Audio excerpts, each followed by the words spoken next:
Presiden Prabowo Subianto menargetkan nilai tukar rupiah terhadap dolar Amerika Serikat tetap stabil di kisaran Rp16.800 hingga Rp17.500 per dolar Amerika Serikat pada 2027, dan target ini menjadi bagian dari strategi pemerintah untuk menjaga ketahanan ekonomi nasional di tengah ketidakpastian global. Tukar rupiah terhadap dolar Amerika Serikat berada pada rentang Rp16.800 hingga Rp17.500.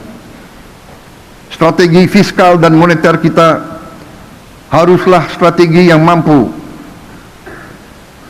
untuk menjaga nilai tukar kita tetap stabil terhadap mata uang dunia. Presiden menyampaikan langsung angka-angka kunci dari kerangka ekonomi makro dan pokok-pokok kebijakan fiskal tahun 2027 di Dewan Perwakilan Rakyat DPR RI. Kita akan langsung mengulasnya bersama dengan Mas Aditya Laksmana, tenaga ahli Badan Komunikasi Pemerintah Republik Indonesia. Selamat sore, Mas. Selamat sore Mas Alkan, selamat sore pemirsa Metro TV. Ya Mas, dari pidato yang disampaikan langsung oleh Presiden Prabowo tadi pagi di DPR RI, apa pesan politik dan pesan ekonomi terkuat yang ingin disampaikan beliau sehingga mau mendobrak tradisi dengan menyampaikannya langsung di depan anggota DPR RI? Oke, terima kasih Mas Alka. Jadi pemirsa, tadi pagi bahwa Presiden Prabowo hadir di DPR menyampaikan kebijakan fiskal tahun anggaran 2020 KPBN yang akan ke depan. Ini memang yang untuk pertama kalinya biasanya pokok-pokok kebijakan fiskal disampaikan oleh Menteri Keuangan itu kepada Badan Anggaran DPR. Presiden hanya menyampaikan nota keuangan pada setiap 16 Agustus.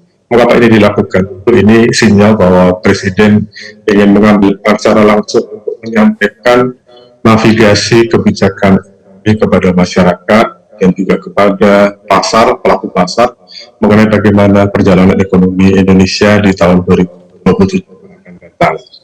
Mengapa ini dilakukan? Tentu ini memberikan sinyal bahwa Presiden memberikan atensi besar pada ekonomi, program ekonomi dan terutama pada APBN. Karena apa? Karena kita juga harus melihat bahwa pembahasan RAPBN 2027 ini nanti akan terjadi atau berlangsung di tengah situasi ekonomi dunia yang masih diliputi akibat imbas dari konflik Timur Tengah hingga saat ini belum selesai begitu. Jadi Presiden ingin memberikan satu sinyal optimisme kepada masyarakat bahwa kita masih on the track untuk menjaga momentum perubahan dan terutama tentu bagaimana program-program pemerintah ini bisa memberikan pada kesejahteraan masyarakat secara langsung. Kira-kira itu Mas Alka.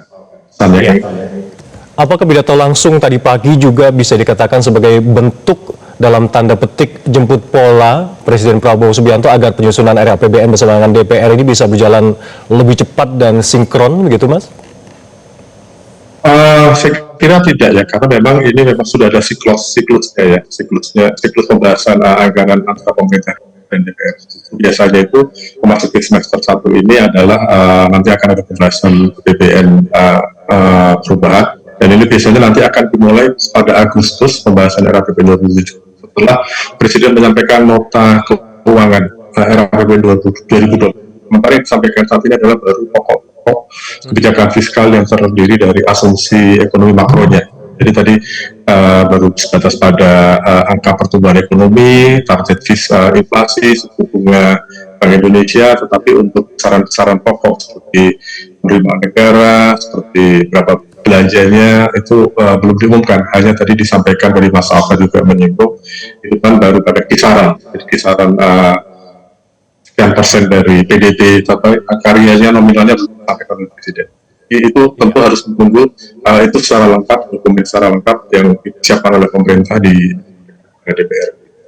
Iya, Presiden juga menekankan tadi pagi terkait dengan penguatan fondasi ekonomi di tengah ketidakpastian global nih khususnya, Mas. Seberapa realistis target pertumbuhan ekonomi dan juga asumsi makro yang dipasang oleh pemerintahan Prabowo Subianto Gibran?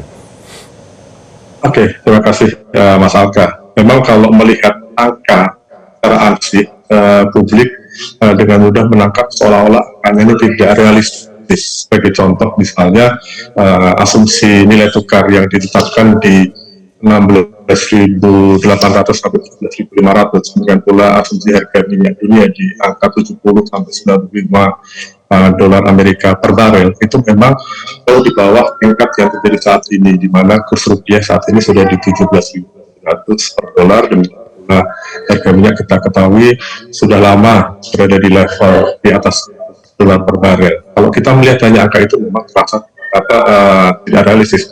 Tapi tentu pemerintah di dalam merumuskan atau menentukan besaran asumsi ini melihat apa yang terjadi, tren yang terjadi belakangan ini, kemudian juga proyeksi ke depan serta fundamental ekonomi kita. Jadi kita lihat misalnya kurs rupiah yang saat ini terkoreksi sampai level 17.300. Apa sih penyebabnya? Penyebabnya kita tahu pertama tentu tekanan eksternal akibat gonjang-ganjing ekonomi imbas dari konflik di Timur Tengah yang itu tidak bisa dipungkiri. Kemudian juga diakui juga bahwa ini memang ada kebutuhan dolar akibat meningkatnya harga minyak dan pemerintah tetap mempertahankan harga BBM. Tetapi kita melihat ke depan apa yang dilakukan pemerintah dari sisi struktur ekonomi. Kita juga melihat langkah-langkah misalnya di dua elemen ini, harga minyak dan kurs yang saling berkalian. Pemerintah sudah menjalankan apa yang arahkan untuk terjadi penghematan konsumsi BBM, setidak-tidaknya konsumsi dari impor. Dengan bulan Januari kemarin Presiden meresmikan kilang di Balikpapan itu mengurangi konsumsi impor solar kita. Dan pula pada saat 1 Juli nanti pemerintah sudah tetapkan untuk menerapkan B50, biodiesel B50, 50%. Artinya ini juga terjadi pengurangan konsumsi atau penghematan konsumsi bahan bakar berbasis fosil. Dan berkurangnya kebutuhan impor ini pada akhirnya juga memberikan dampak pada tekanan terhadap nilai tukar rupiah. Dengan sendirinya skenario-skenario yang dijalankan pemerintah ini yang ke depan ini akan membawa asumsi nilai tukar rupiah itu nanti akan bergerak perlahan-lahan ke level yang menjadi target pemerintah. Dan hari ini Bank Indonesia juga sudah melakukan satu kebijakan yang sebenarnya cukup diharapkan oleh pasar, yaitu menaikkan suku bunga. BI secara kemarin-kemarin pada saat rupiah mulai menghadapi koreksi masih tetap mempertahankan bunganya di level 4,75. Tapi hari ini rapat Dewan Gubernur yang tadi sudah memutuskan kenaikan 50 poin 5,25%, dan ini sesuai dengan ekspektasi pasar. Artinya ini juga mau bagian dari terapi untuk pemerintah bersama-sama dengan Bank Indonesia, bauran kebijakan fiskal dan juga kebijakan moneter untuk bisa mengembalikan nilai tukar rupiah ke level yang diharapkan bersama. Jadi mesti dilihat dari skenario itu mengenai rasionalitas dari aset. Dan bisa kita hanya melihat angka secara angkanya ansih dalam kondisi saat ini. Karena ini kan masih pada 2027 nanti. Baik, yang tidak kalah substansial dari dokumen yang dipidatokan oleh Pak Prabowo tadi pagi adalah banyak orang yang bertanya bagaimana atau strategi apa dari kebijakan fiskal pemerintah ini, terutama untuk bisa menyeimbangkan pembiayaan program-program strategis nasional namun tetap bisa menjaga defisit anggaran di posisi aman di bawah 3%, Mas. Oke, terima kasih Mas Alka. Jadi memang salah satu pesan utama dari yang ingin disampaikan Presiden Prabowo melalui kehadiran dan penyampaian secara langsung di BRT adalah kondisi fiskal kita masih sehat sebenarnya. Jadi kalau kita melihat dari salah satu indikator kesehatan fiskal itu defisit kita, target defisit kita saat ini yang dipatok di bawah 3% dari PDB sesuai amanat undang-undang. Dalam perjalanannya saat ini terjadi mengecil angka defisitnya. Pada bulan Maret kemarin itu angka defisit di angka sekitar 0,93%. April ini kemarin Menteri Keuangan merilis perkembangan implementasi atau pelaksanaan APBD 2020, angka defisitnya sudah menjadi 0,64%. Artinya ini ada pergerakan defisit yang mengecil, yang ini menunjukkan kesehatan fiskal. Pertanyaannya tentu mengapa bisa mengecil?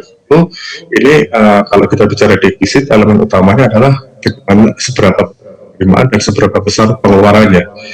Belanja pemerintah memang kita akui pemerintah menerapkan pola belanja di awal secara besar-besaran di awal tahun gitu, dan inilah yang mendorong defisit kemarin itu angka terjadi pelebaran di awal tahun gitu, dan ini menjadi warning semua pihak pada pemerintah. Tetapi April ini defisit mengalami pengecilan karena ada penambahan dari penerimaan negara, utama yang menarik tentu di sini yang bisa saya sampaikan adalah dari pendapatan pajak. Pendapatan pajak meningkat hampir 16%.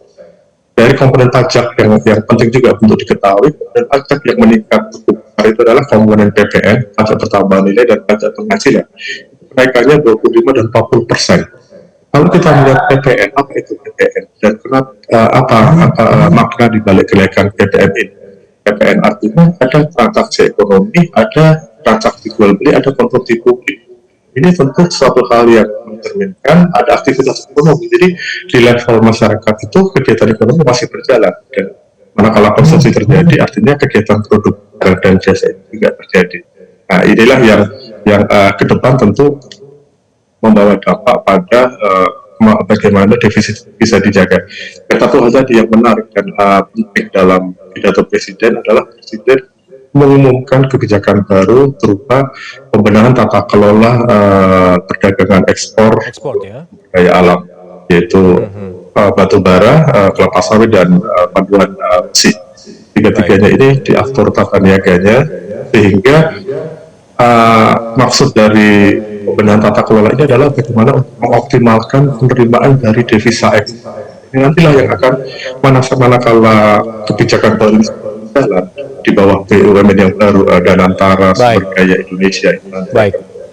Ini tentu akan menurut penerimaan yang lebih optimal lagi. Baik, semua agar devisa negara lebih optimal lagi penerimaannya. Terima kasih Mas Aditya Laksmana, tenaga ahli Badan Komunikasi Pemerintahan Republik Indonesia, telah bergabung dan memberikan perspektif paparan komprehensifnya bersama kami di Metro hari ini. Salam sehat selalu. Jelajahi cara baru mendapatkan informasi. Download Metro TV Extend sekarang.